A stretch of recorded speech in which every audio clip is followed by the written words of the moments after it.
नमस्कार दोस्तों जब राजा जनक को जब यह पता चला कि भरत अपने गुरुजन और माताओं के साथ पंचवटी में राम को वापस लाने गए हैं, तो राजा जनक भी पंचवटी में पहुंच गए। उन्हें देखकर सभी में ऐसा आशा जागृत हो गई कि वह भी सहयोग करेंगे राम को अयोध्या वापस लाने में।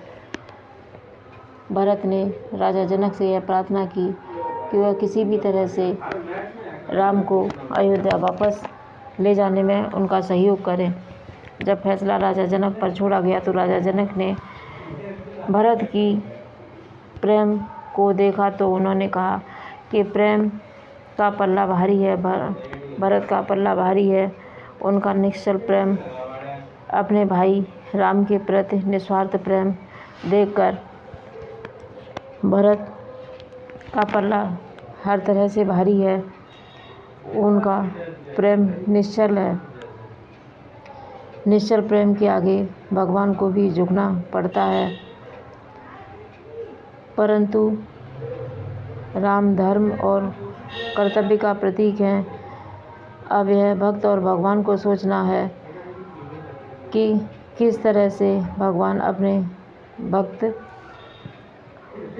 को ऐसा रास्ता दिखाएंगे कि राम का भी धर्म वह पूरा कर सके, अपने पिता का वचन पूरा कर सके, और भरत भी अपने भाई के प्रति जो प्रेम और निष्ठा है वह भी बनी रहे।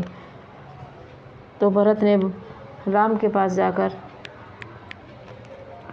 बैठ गए, उनके चरणों में बैठ गए और राम से कहने लगे कि भैया आप मुझे रास्ता दिखाओ कि मैं क्या करूं।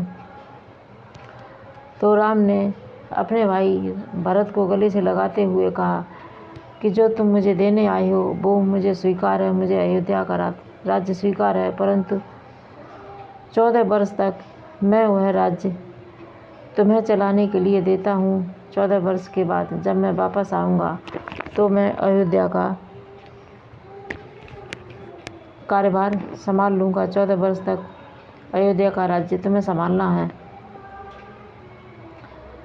तो भरत ने अपने भाई राम की आज्ञा का पालन करते हुए कहा कि ठीक है, मैं आपके राज्य को, अयोध्या के राज्य को 14 वर्ष तक संभाल लूँगा, परंतु 14 वर्ष के बाद एक दिन भी अगर ज़्यादा बीत गया, आने में समय ज़्यादा लग गया, तो मैं अपने प्राण त्याग दूँगा।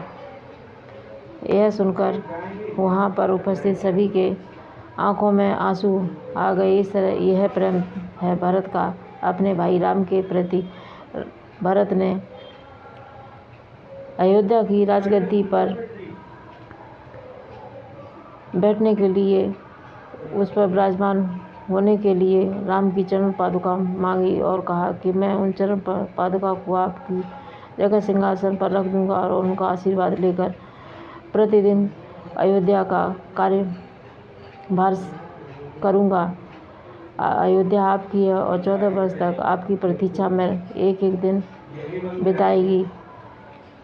यह था भरत का राम के प्रति प्रेम, असीम प्रेम। ऐसा भाई तीनों लोकों में मिलना असंभव है।